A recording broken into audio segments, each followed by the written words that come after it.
Picture this scene, and I want you to really picture it. It's December 1804.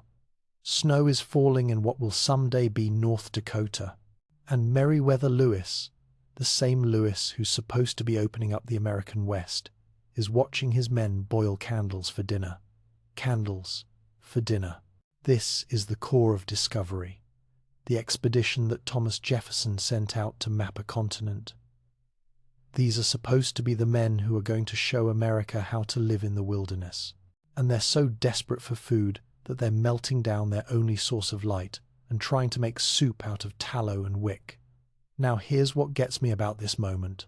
This expedition, this grand adventure that was going to change everything, it almost ended before it really began.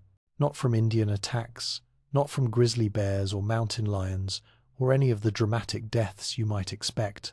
They almost died because they didn't know how to eat.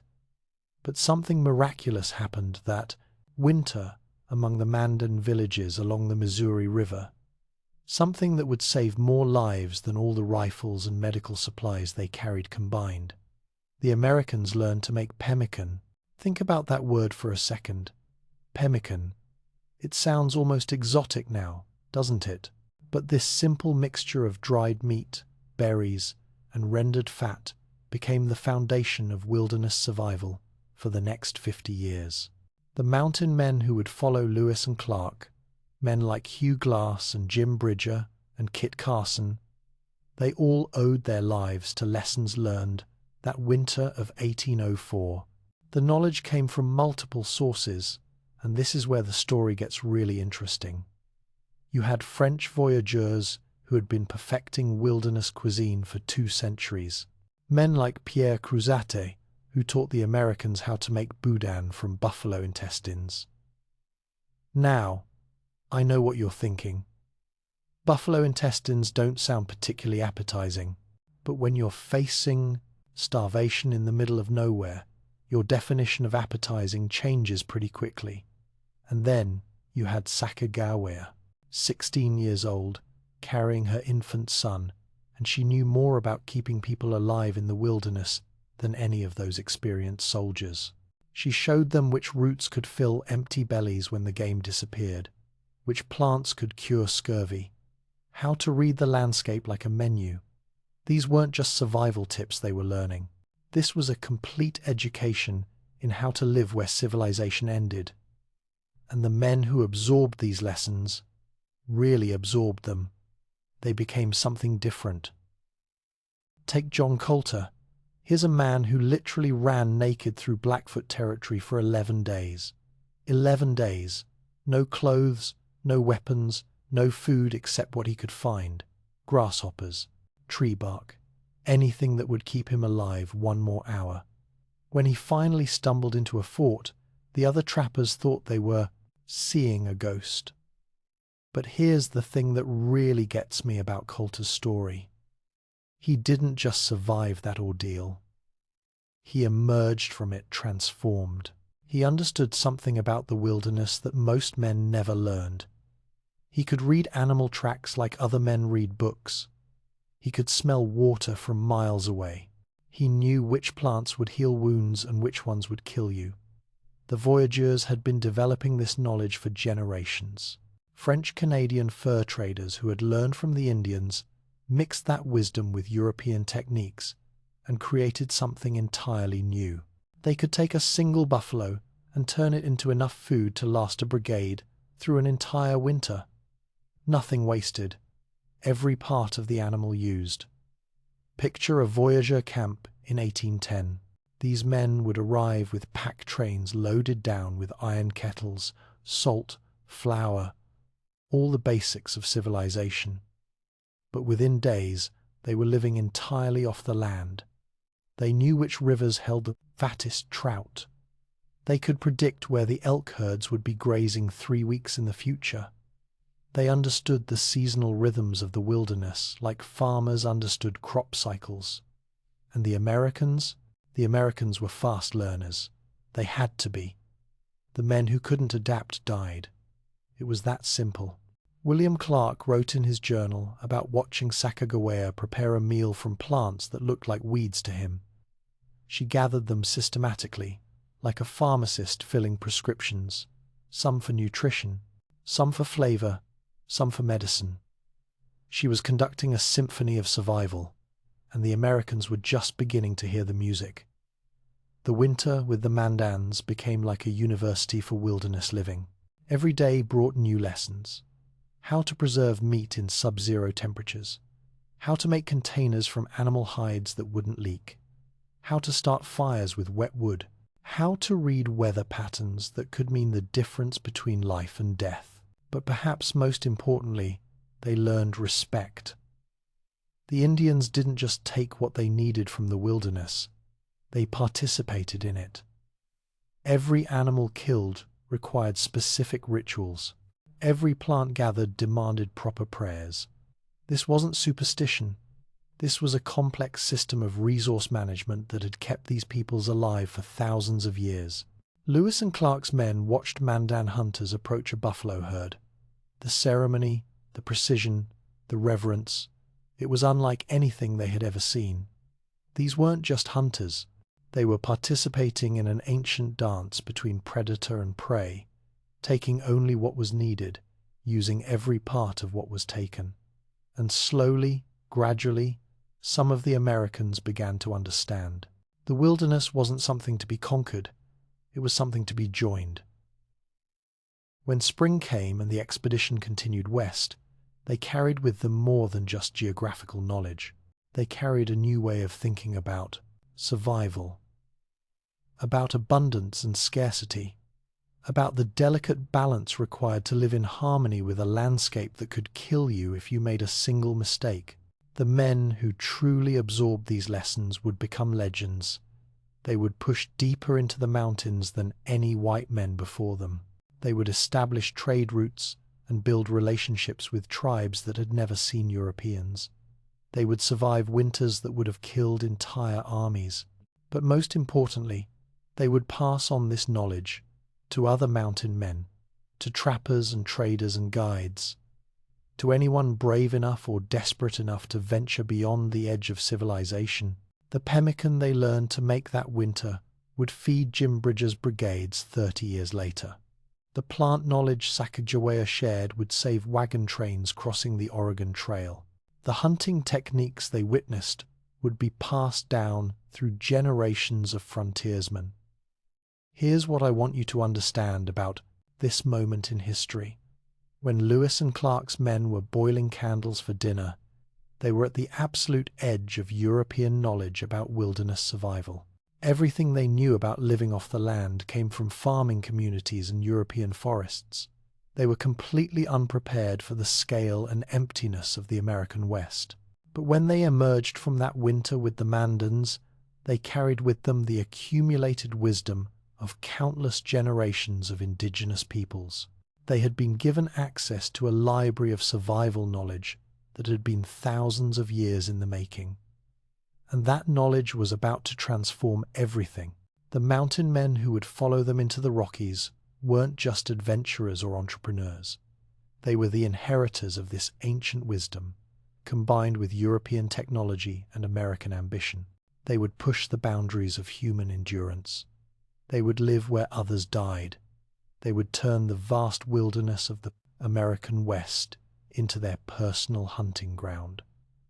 But first, they had to learn the fundamental truth that Lewis and Clark discovered that winter of 1804.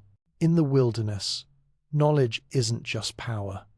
Knowledge is survival. And the difference between eating well and eating candles often came down to a single piece of information learned from a 16-year-old Shoshone woman carrying her baby through the snow. The savage education was just beginning. By 1825, something extraordinary had happened in the Rocky Mountains. The wilderness that had nearly killed Lewis and Clark's expedition had become a vast, living pantry for men who knew its secrets. And I want you to understand just how dramatic this transformation was. Picture Jim Bridger standing on the shores of the Great Salt Lake in 1824. He's 20 years old. Most men his age back in Missouri are still living with their parents, learning trades, maybe thinking about getting married. Bridger is discovering that this massive inland sea, bigger than some states, can preserve meat for months using nothing but its natural brine. This wasn't accidental discovery. This was systematic exploration by men who understood that knowledge meant survival. Bridger didn't just stumble onto the preservation properties of salt water. He experimented. He tested different cuts of meat, different curing times, different methods of storage. He turned scientific method into a survival skill. Now here's where it gets really interesting. While Bridger was revolutionizing meat preservation in Utah, Jedediah Smith was learning to read buffalo movements like a book 300 miles north in Wyoming. The Crow Indians taught him that buffalo don't just wander randomly across the plains. They follow invisible highways of grass, seasonal routes that have been used for thousands of years. Smith learned to predict where a herd would be 2 weeks in advance. Not approximate locations, exact locations. He could tell you which valley, which meadow, sometimes which specific grazing area. Imagine having that kind of knowledge. Imagine being able to guarantee food for your entire expedition simply by understanding animal behavior. But this wasn't just individual learning. This was the birth of an entire economic system based on wilderness knowledge. The Hudson's Bay Company and the American Fur Company were waging a silent war through food, with each side trying to starve out the other's brigades. Think about the logistics for a moment. You're running a fur trading operation in 1825. Your nearest supply depot is 1,000 miles away. Your men are scattered across territory the size of several European countries. And your competition is actively trying to hunt out all the game in areas where your brigades operate. How do you keep 60 men fed for 8 months in the wilderness when someone is deliberately trying to starve you? The answer was men like Hugh Glass. Glass developed what I can only describe as a supernatural ability to find food where others saw only empty landscape. After his famous encounter with the grizzly bear, and we'll get to that story in detail later, Glass survived alone for weeks by driving wolves from their kills. Think about that. A man so badly mauled he could barely walk, taking fresh meat away from wolf packs. But Glass didn't just survive, he thrived. He learned to think like a predator, to read the signs that indicated recent kills, to time his approaches when the wolves were away from their carcasses. He turned scavenging into an art form. Kit Carson took a different approach. Carson could smell an elk herd from 5 miles upwind. Now, I know that sounds impossible, but consider this. Carson spent 20 years of his life in the wilderness. 20 years of paying attention to every scent, every sound, every visual cue that might indicate the presence of game. His brain literally rewired itself to process information that civilized men couldn't even detect. Carson could track a rabbit across bare rock by reading disturbances in dust patterns that were invisible to anyone else. He could tell you what animals had visited a water source in the past week by examining tracks that looked like random scratches to untrained eyes. These skills weren't just impressive party tricks, they were the foundation of a new kind of economy. The successful mountain man in 1825 carried exactly 75 pounds of pemmican, 20 pounds of flour, 15 pounds of coffee, and 10 pounds of sugar into the wilderness each spring. That was their entire food supply for 8 months. Everything else had to come from the land itself. And here's what gets me about this system. It worked. It worked so well that brigades of 60 men could live comfortably in areas where a modern survival expert might struggle to keep 5 people alive for a week. The real masters of this system were the men who combined Indian knowledge with European technology. Alexander Ross, for example, married Maria Yellowleaf, a woman who revolutionized brigade cooking by introducing portable iron kettles and teaching white men how to smoke meat using sage and juniper. Maria understood something that most Europeans missed completely.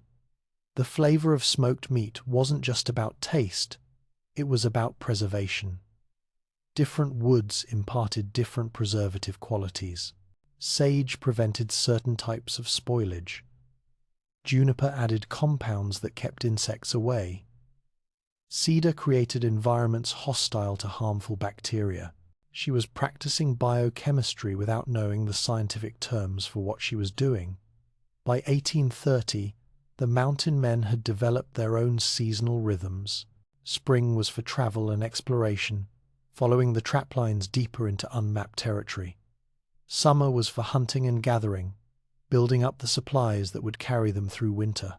Fall was for intensive trapping, racing to collect as many pelts as possible before the rivers froze. And winter was for staying alive. The successful brigades had learned to think like migrating animals.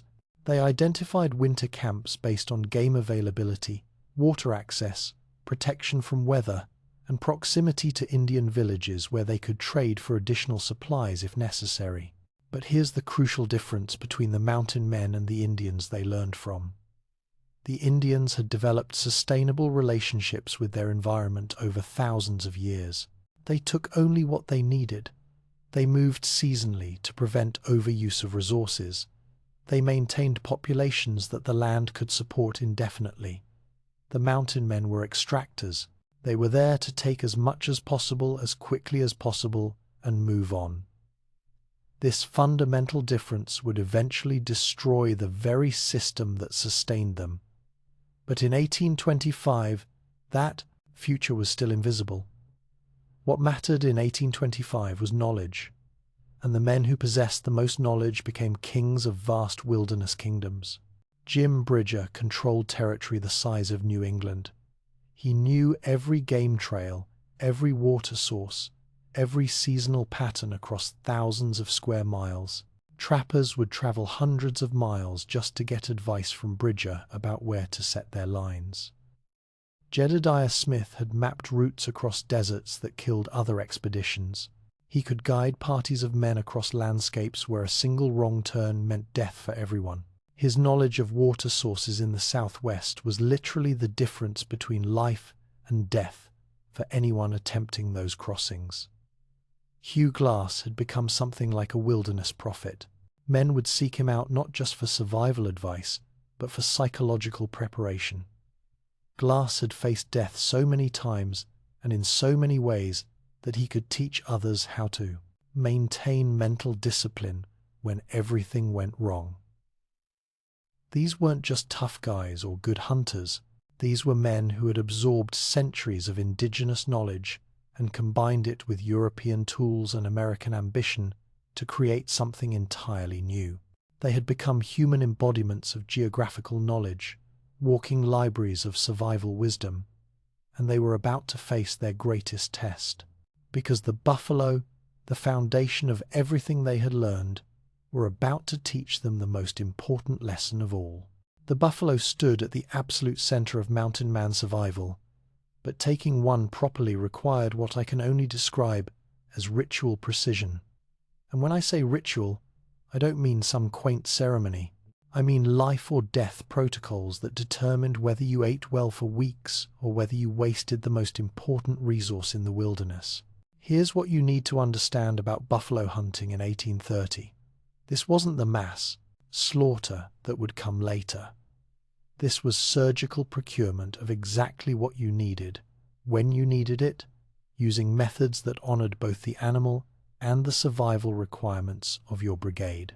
Native wives taught white hunters the proper approach, and these weren't casual suggestions. Get the prayers wrong, and the herd would scatter before you could take a single animal. Make the wrong cuts, and the meat would spoil before you could preserve it. Waste any significant portion of the carcass, and you might find yourself without Indian cooperation when you desperately needed it later. Maria Yellowleaf, wife to trader Alexander Ross, revolutionized the entire process by introducing portable iron kettles that could be carried on pack horses. Now think about this innovation for a moment. Before Maria's system, rendering fat for pemmican required either finding rocks that could be heated and dropped into hide containers, or building permanent camps around fixed cooking locations.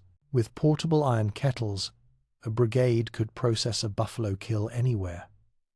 They could follow the herds instead of waiting for the herds to come to them.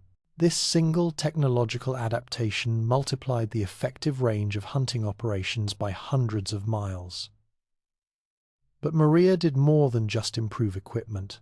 She taught white hunters how to smoke meat using sage and juniper in combinations that created different preservation qualities for different cuts. The tenderloin required different treatment than the hindquarters. The organs needed separate processing from the muscle meat. She was conducting complex chemistry using plants and fire and timing. The scale of consumption during winter camps was absolutely staggering. In 1832, a brigade of 60 men consumed an entire buffalo herd of 300 animals during one winter encampment. 300 buffalo, that's roughly 300,000 pounds of meat, processed entirely by hand using techniques that hadn't changed substantially in centuries. But here's what gets me about this process. Nothing went to waste. Nothing. The bones became marrow butter that could keep men alive when everything else ran out. The hides became containers for storing pemmican that would last for years. The sinew became thread for repairing clothes and equipment. Even the hooves were boiled down into glue and emergency soup. This wasn't just efficiency. This was survival artistry, practiced at a level that modern people can barely comprehend. The 1835 rendezvous at Green River featured a cooking competition that demonstrates just how sophisticated this knowledge had become. French-Canadian voyageurs, American mountain men, Mexican traders, and native women competed to create the finest wilderness feast using only ingredients available in the immediate area.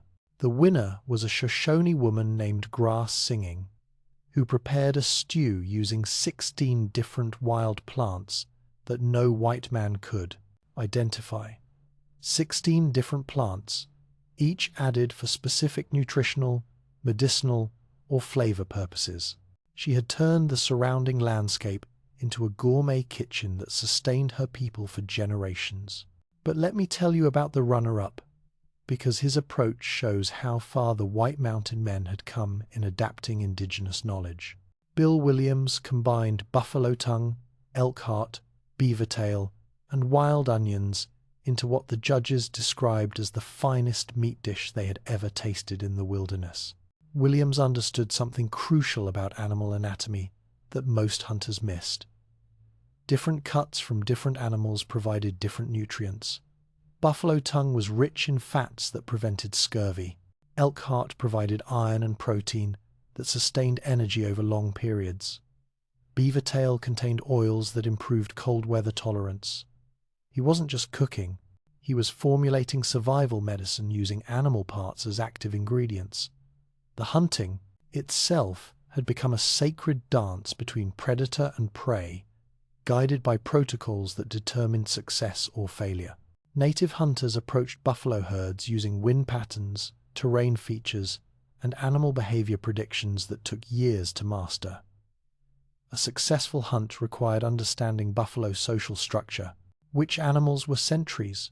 Which were leaders? How did the herd communicate danger? What time of day were they most vulnerable?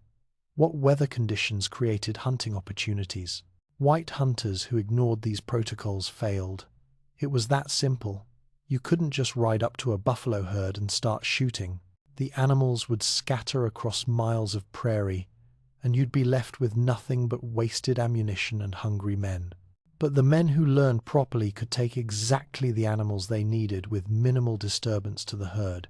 They could approach within 30 yards of grazing buffalo and select specific individuals based on age, condition, and meat quality.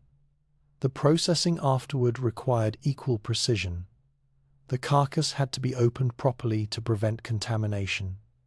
The meat had to be cut into specific sizes for different preservation methods. The fat had to be rendered at exact temperatures to create pemmican that wouldn't spoil. One mistake could ruin hundreds of pounds of meat. In the wilderness, that kind of waste could mean death for an entire brigade. Maria Yellowleaf taught white hunters to read the condition of buffalo fat like a medical diagnosis. Yellow fat indicated animals stressed by drought or poor grazing. White fat meant healthy animals with good meat quality. The marbling patterns in the muscles revealed age and activity levels that affected flavor and preservation characteristics. She could look at a live buffalo from 200 yards away and predict exactly how much usable pemmican its carcass would produce. But beyond the technical skills, there was something deeper happening in these hunting camps. The white mountain men were learning to see animals as partners in survival rather than just resources to be exploited. They began to understand the seasonal patterns, the migration routes, the breeding cycles that determined when and where hunting was appropriate. This knowledge created an intimate relationship with the landscape that went far beyond mere geographical awareness. Successful mountain men could predict animal behavior weeks in advance. They knew which valleys would hold game during harsh weather. They understood how human presence affected animal movements across vast territories. Hugh Glass once tracked a wounded buffalo for 3 days across rough terrain, not because he enjoyed the hunt, but because leaving a wounded animal to suffer violated the protocols he had learned from Indian hunting partners. The mountain men had developed an ethical framework that guided their relationship with the animals that sustained them. This wasn't sentiment. This was practical wisdom. Hunters who violated these protocols found that game became scarce in their territories. Animals learned to avoid areas where hunting was conducted carelessly or wastefully. The buffalo were teaching the mountain men the fundamental rule of wilderness survival. Take only what you need, use everything you take, and maintain the relationships that sustain the entire system. But even as they mastered these ancient protocols, the mountain men were part of a larger economic system that would ultimately destroy everything they had learned to depend upon. The irony was devastating. The better they became at living with the buffalo, the more efficiently they could harvest the furs that brought traders and settlers, and eventually the mass slaughter that would eliminate the herds entirely. They were perfecting the art of sustainable hunting just as the forces of unsustainable exploitation were gathering strength to overwhelm everything they had built. When summer brought the great gathering to Pierre's Hole or Green River, the mountains literally erupted in an orgy of eating and drinking that defied every notion of civilized behavior. And I want you to understand, these weren't just parties. These were strategic celebrations that demonstrated wealth, established social hierarchies, and displayed the survival skills that determined who lived and who died in the wilderness. Bill Williams once consumed an entire elk haunch, 30 pounds of meat, in a single sitting, washing it down with a gallon of raw alcohol. 30 pounds of meat. That's more than most people eat in a week. But Williams wasn't showing off. He was demonstrating the kind of consumption capacity that allowed mountain men to survive months of near starvation by gorging when food was abundant. The 1833 rendezvous saw 5,000 pounds of buffalo tongues consumed in 8 days, along with 200 gallons of whiskey and 50 barrels of Street Louis beer. Think about those numbers for a moment. 5,000 pounds of just buffalo tongues, that's the tongues from roughly 2,500 buffalo, processed and prepared as delicacies for a gathering of maybe 400 men. This wasn't waste. This was strategic abundance management. The mountain men had learned something crucial about wilderness survival that modern people completely misunderstand. In an environment where feast and famine alternated unpredictably, the ability to consume massive quantities during periods of abundance wasn't gluttony, it was survival adaptation. Their bodies had literally adapted to this cycle. They could consume incredible amounts of food when it was available, store the energy as fat and muscle, and then survive on minimal rations for months when game was scarce. They had turned binge eating into a survival skill. But the rendezvous feasts were about more than just consumption. They were displays of knowledge and skill that established reputations and trading relationships for the coming year. Jim Bridger would arrive with pemmican that had been stored for 2 years and was still perfectly preserved. Men would gather around to examine his techniques, trade for samples, and learn the specific plant combinations that prevented spoilage in different climates. Kit Carson brought jerky that had been smoked using techniques he learned from the Apache, creating flavors that no one else could duplicate. Mexican traders offered spices that transformed plain buffalo meat into exotic dishes that reminded men of civilizations they hadn't seen in years. The native women who attended these gatherings were the real masters of the feast. They prepared dishes using ingredients that white men couldn't even identify, creating flavors and nutritional combinations that seemed almost magical.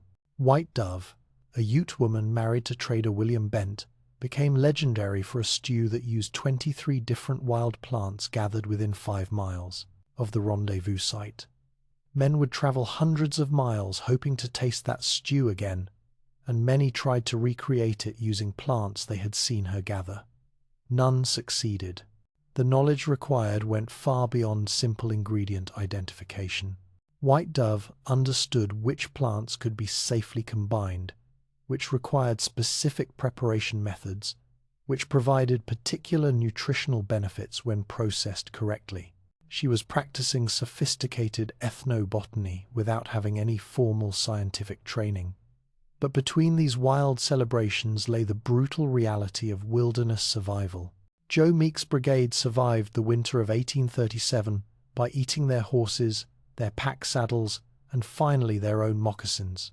They boiled leather until it became a thin soup that provided just enough nutrition to keep them alive until spring. The contrast between feast and famine carved itself into mountain man culture in ways that shaped everything about how they lived. They developed a philosophy that seemed almost pagan to civilized observers. Eat everything when you have it, because tomorrow promises nothing. This led to legendary consumption feats that sound like tall tales but were actually strategic behavior. When Hugh Glass killed a buffalo during a blizzard, he and his partner consumed 40 pounds of meat in 2 days, rather than risk losing it to wolves or spoilage. 40 pounds of meat in 2 days. That's not just eating, that's storing calories for future survival. But the mountain men also developed preservation techniques that allowed them to bridge the gaps between feast and famine. Osborne Russell perfected a method of drying meat that could last 2 years if stored properly. He mixed it with specific wild herbs that prevented spoilage and added nutritional value that kept men healthy during long periods of limited diet. Russell's pemmican became so valued that other trappers would trade prime beaver pelts for a few pounds of his preserved meat. In an economy based on fur, this was equivalent to trading gold for groceries. The rendezvous gatherings showcased these preservation techniques like a medieval craft fair. Men would display jerky, pemmican, and dried vegetables using recipes passed down from Indian wives or developed through years of experimentation. Competition was fierce. The mountain man who could produce the finest preserved foods earned respect that translated directly into survival advantages. Other trappers wanted to learn their techniques. Indian tribes were more willing to share knowledge with men who demonstrated proper understanding of food preparation. But perhaps most importantly, traders were more likely to extend credit to men who demonstrated they could keep themselves alive during the lean months.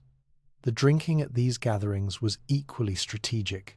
The alcohol wasn't just for celebration. It was medicine, antiseptic, and currency all combined into one precious commodity. Mountain men used whiskey to sterilize wounds, preserve plant medicines, and trade for essential supplies. A man who could handle his liquor at rendezvous demonstrated the kind of physical tolerance that suggested he could handle other wilderness hardships. The ability to consume massive quantities of alcohol and remain functional was considered a professional qualification.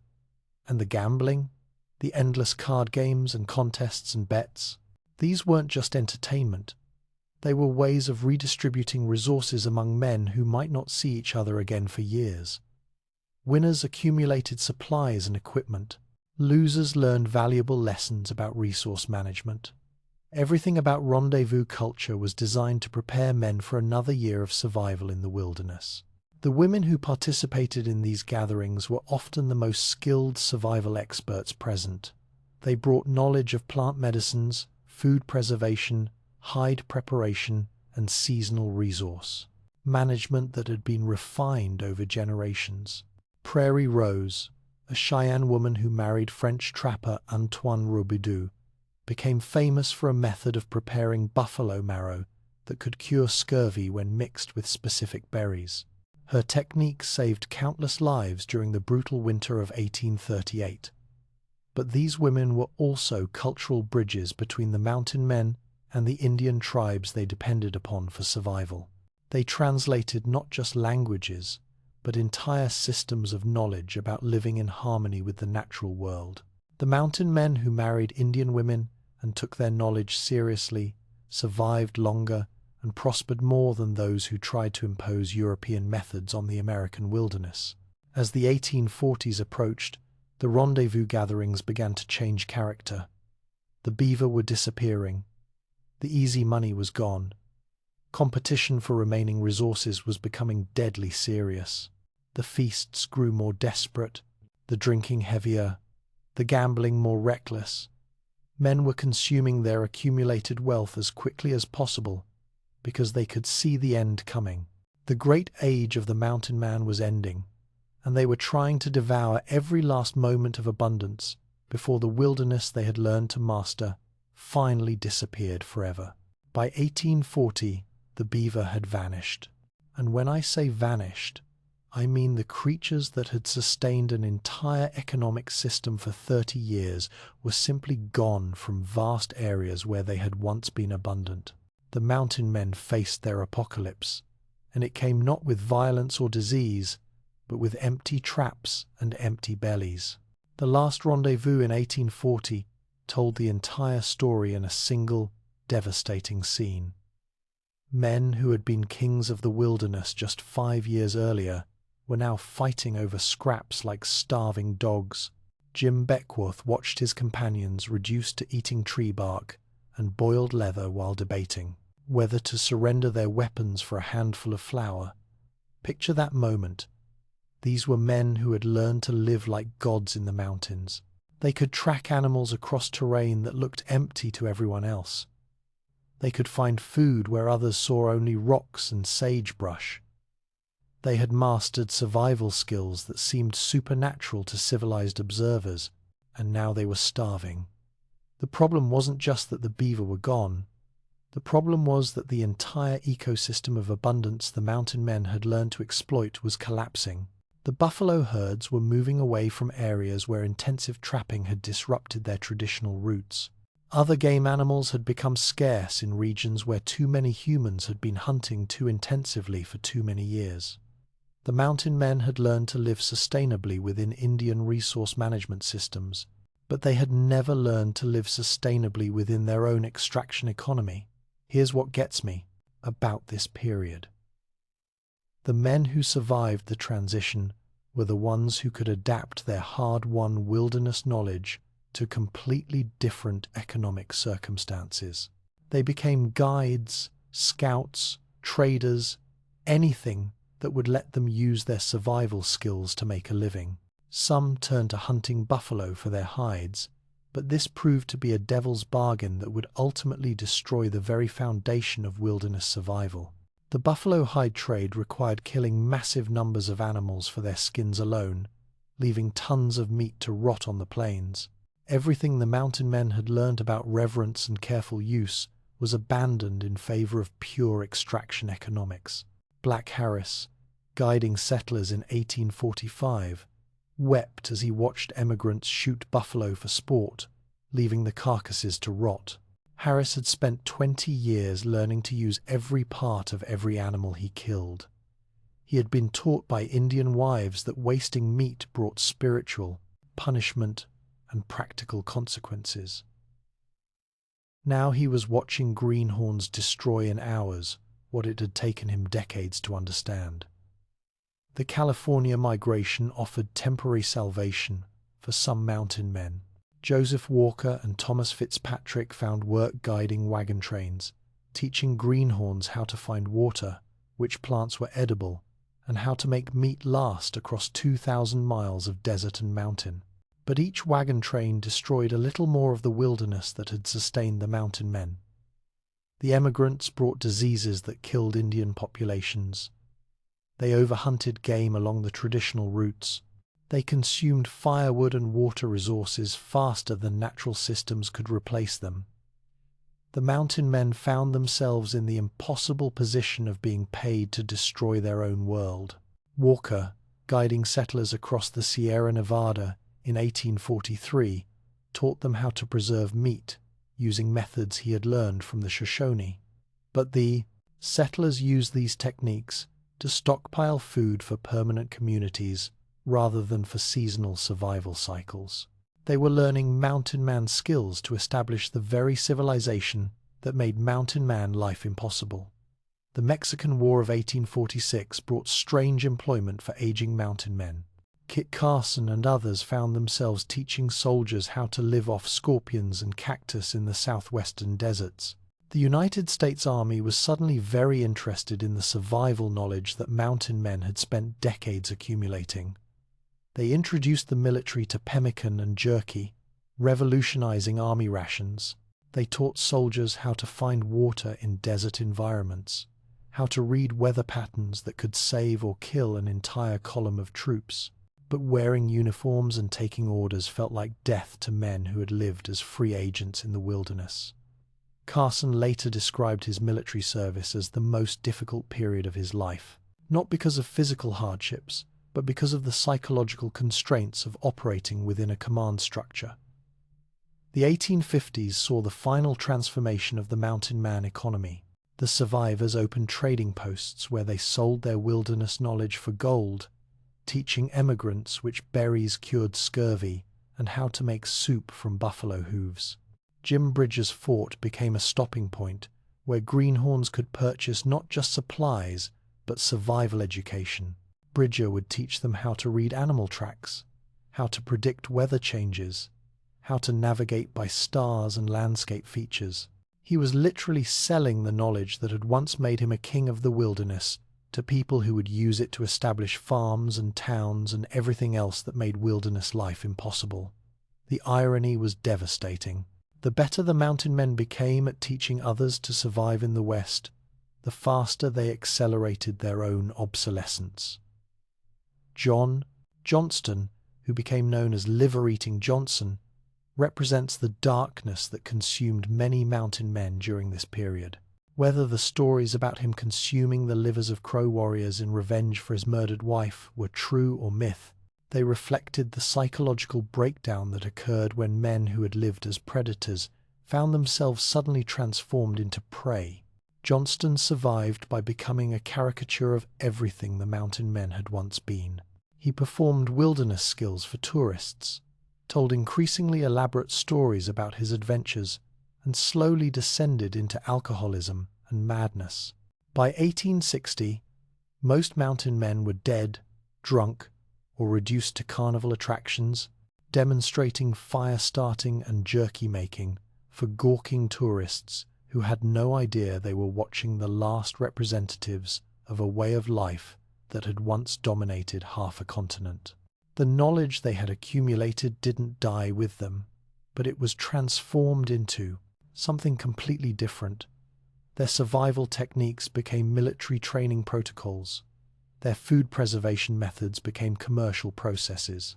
Their understanding of animal behavior became the foundation for modern wildlife management. But the integration of all this knowledge into a complete survival system, the ability to live as a fully adapted predator in the wilderness, that died with the mountain men themselves.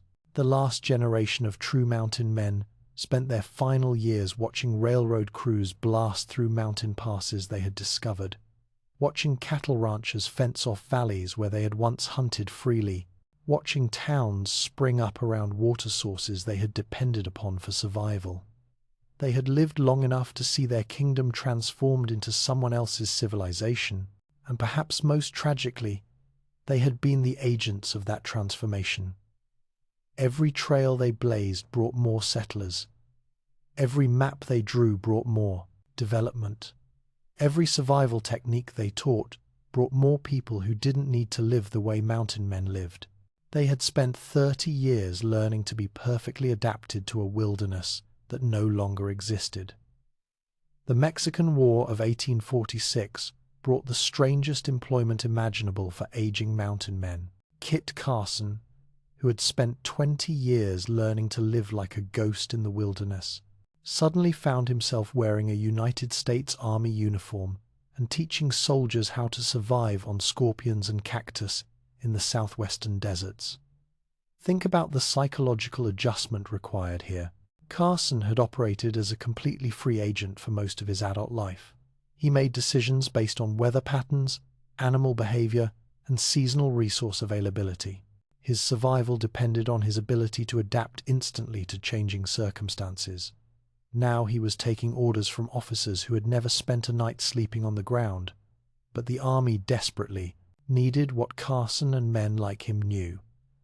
The soldiers were dying of thirst 50 miles from water sources that Carson could have located blindfolded. They were starving in areas where experienced mountain men could have lived comfortably for months. Carson introduced military quartermasters to pemmican and jerky, completely revolutionizing how armies thought about portable rations. Before Carson's influence, soldiers carried heavy supplies that required constant resupply from wagon trains. After learning mountain man preservation techniques, they could operate independently for weeks using lightweight, high-energy foods. This wasn't just a convenience improvement. This was a strategic revolution that allowed American forces to outmaneuver enemies across vast distances in hostile terrain. But wearing a uniform felt like psychological imprisonment to men who had lived without constraints. Carson later wrote that he found military discipline more difficult to endure than any physical hardship he had experienced in the wilderness. The mountain men were being paid to teach the skills that would allow civilization to conquer the wilderness that had made them free. The 1850s brought the final, inevitable transformation. Jim Bridger opened a trading post where he literally sold his wilderness knowledge for gold. Emigrants would stop at Bridger's fort to purchase not just supplies, but survival education. Bridger would teach them how to read animal tracks, how to predict weather changes that could mean life or death for wagon trains, how to navigate using stars and landscape features when traditional roads disappeared into unmarked territory. He charged premium prices for this knowledge, and emigrants paid gladly.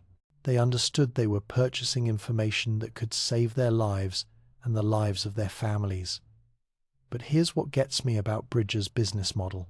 He was teaching people to use his skills to establish the very settlements that would make his way of life impossible. Every family he helped reach Oregon or California was another family that would never need to live the way mountain men lived. He was training his own replacements and accelerating his own obsolescence. The emigrants brought with them a completely different relationship with the landscape. Where mountain men saw seasonal hunting grounds, emigrants saw potential farmland.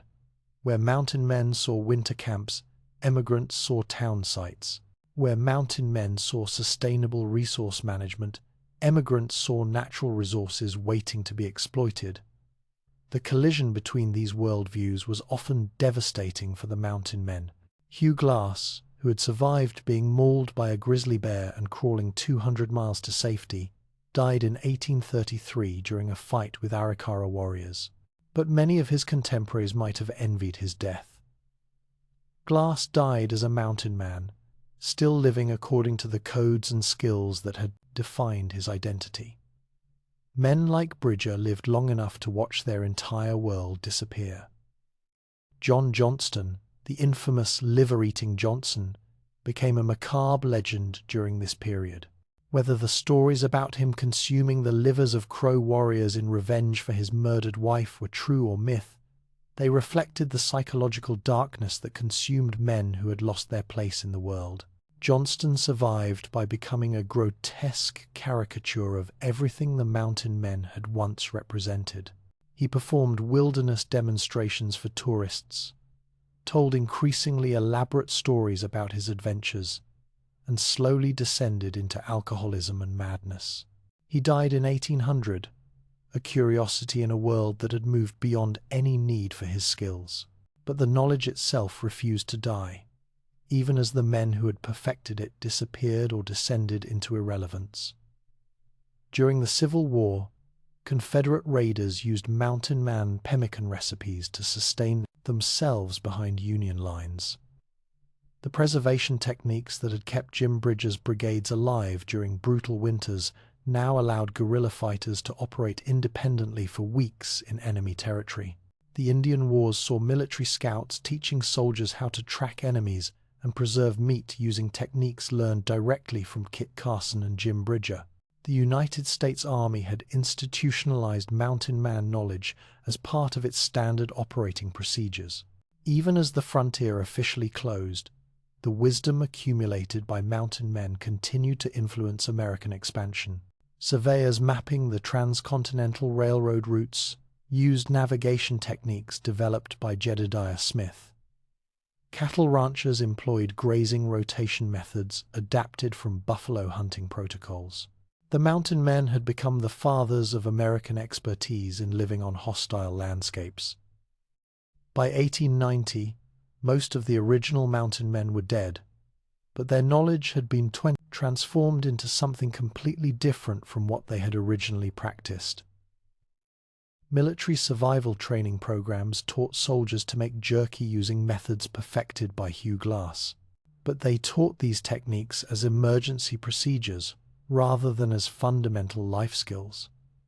Government geological surveys employed plant identification knowledge that Sacagawea had shared with Lewis and Clark, but they used this knowledge to catalog resources for commercial exploitation rather than for sustainable survival. Agricultural extension agents taught farmers to read weather patterns using methods developed by mountain men, but they applied this knowledge to crop production rather than to predicting animal behavior. The integration had been so complete that most people had no idea they were using techniques developed by men who had lived as predators in the wilderness. In Wyoming and Montana, annual rendezvous gatherings began to recreate the great feasts of the 1830s, keeping alive recipes for beaver tail soup and buffalo tongue. But these were historical reenactments performed by hobbyists rather than survival practices employed by men whose lives depended on their accuracy. The mountain men had become museum exhibits of their own culture, yet something essential persisted. Modern Special Forces soldiers learned to make jerky using methods that can be traced directly back to Hugh Glass. Arctic expeditions carry pemmican made according to recipes that Sacagawea taught Lewis and Clark. Space missions use food preservation techniques that were perfected in 18th century Indian camps. The knowledge born in desperation continues to nourish anyone brave enough to venture beyond the edges of civilization. The knowledge born in desperation refused to die, even after the men who had perfected it disappeared into history or descended into the madness of obsolescence. And what happened to that knowledge tells us something profound about how human survival wisdom travels across time and circumstance. During the Civil War, Confederate raiders used mountain man pemmican recipes to sustain themselves behind Union lines. John Mosby's Rangers carried food prepared using techniques that Jim Bridger had learned from Shoshone women 50 years earlier. The same preservation methods that had kept fur brigades alive during Rocky Mountain winters now allowed guerrilla fighters to operate independently for weeks in enemy territory. Think about that transmission of knowledge. Bridger learned from Native Americans how to create portable, high-energy foods that wouldn't spoil in harsh conditions. He taught these techniques to other mountain men, who passed them to Army scouts, who shared them with military commanders, who incorporated them into irregular warfare tactics. Survival wisdom that had originated in prehistoric hunting camps was now influencing Civil War strategy. The Indian Wars saw this knowledge transfer accelerate dramatically. Military scouts like Tom Horn and Frank Gruard, who had learned directly from Kit Carson and Jim Bridger, taught United States Army soldiers how to track enemies across terrain where conventional military doctrine was useless. These men served as cultural bridges, translating mountain man skills into military protocols that could be taught to ordinary soldiers. They took knowledge that had required years of wilderness apprenticeship and condensed it into training programs that could be completed in weeks. But something essential was lost in this translation. The mountain men had learned to think like predators, to integrate completely with the natural systems they depended upon for survival. The soldiers learned specific techniques without understanding the holistic worldview that made those techniques effective. They learned how to make jerky without learning to read animal behavior. They learned to find water without learning to predict weather patterns. They learned individual skills without learning the complete survival philosophy that connected everything together. Even as the frontier officially closed in 1890, mountain man knowledge continued to influence American expansion in ways that most people never recognized. Cattle ranchers employed grazing rotation methods that were directly adapted from buffalo hunting protocols. They had learned from former mountain men that overuse of specific areas drove animals away permanently, so they developed systems for moving herds seasonally to prevent resource depletion.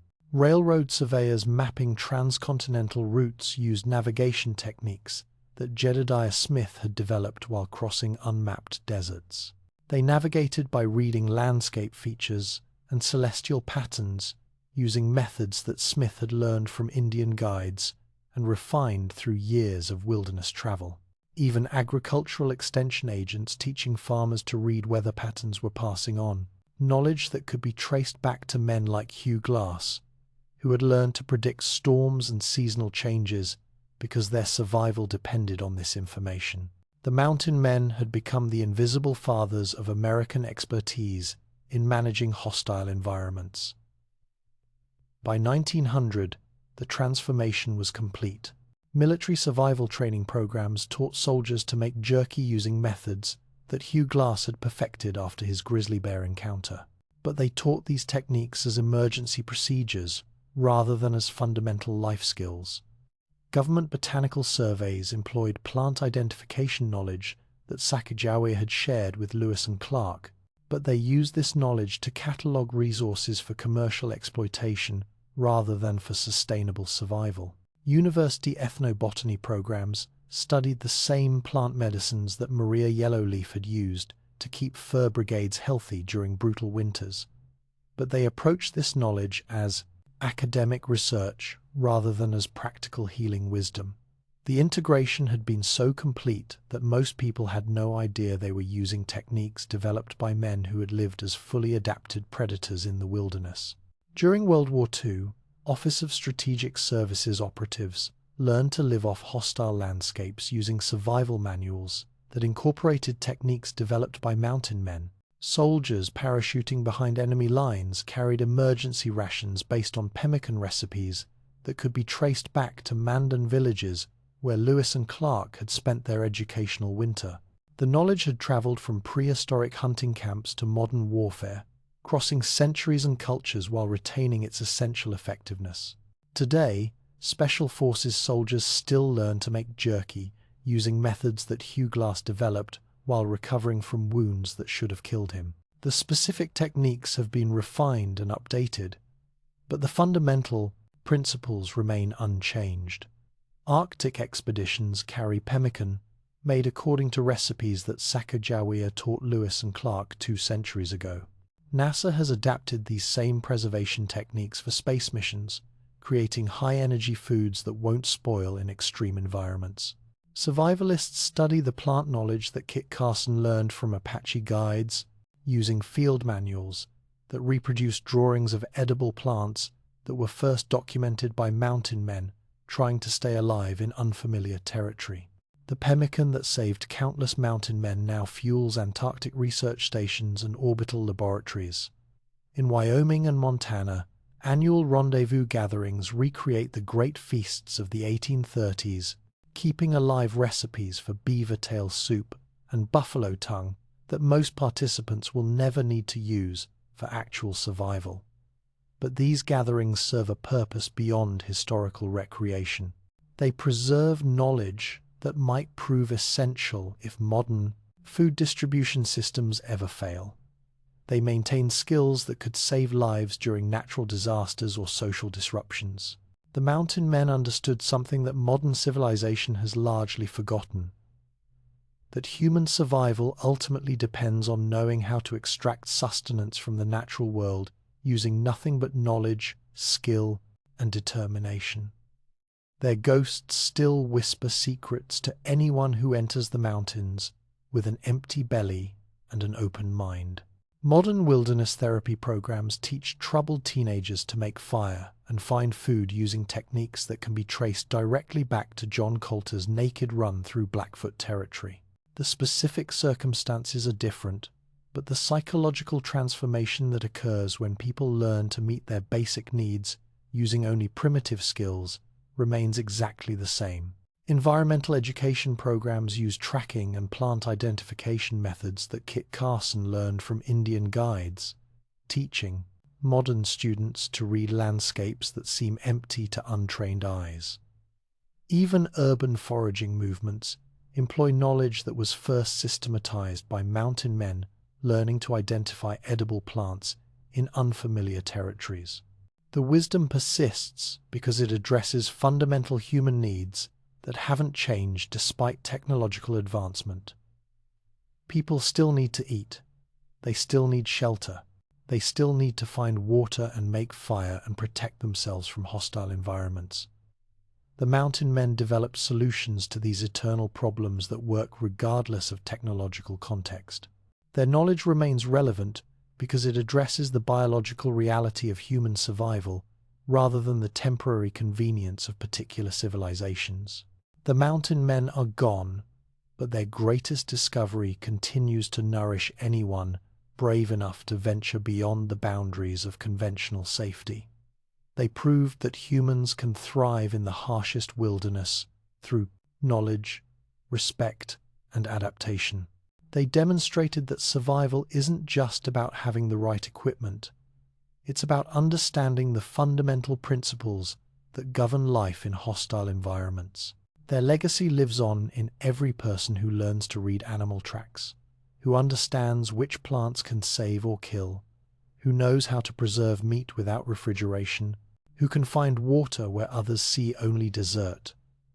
The mountain men taught us that the difference between civilization and wilderness isn't geography, it's knowledge. And that knowledge, born in desperation and refined through generations of trial and error, continues to whisper its secrets to anyone willing to listen. The ghosts are still teaching. The lessons are still available. You just have to be hungry enough to learn them.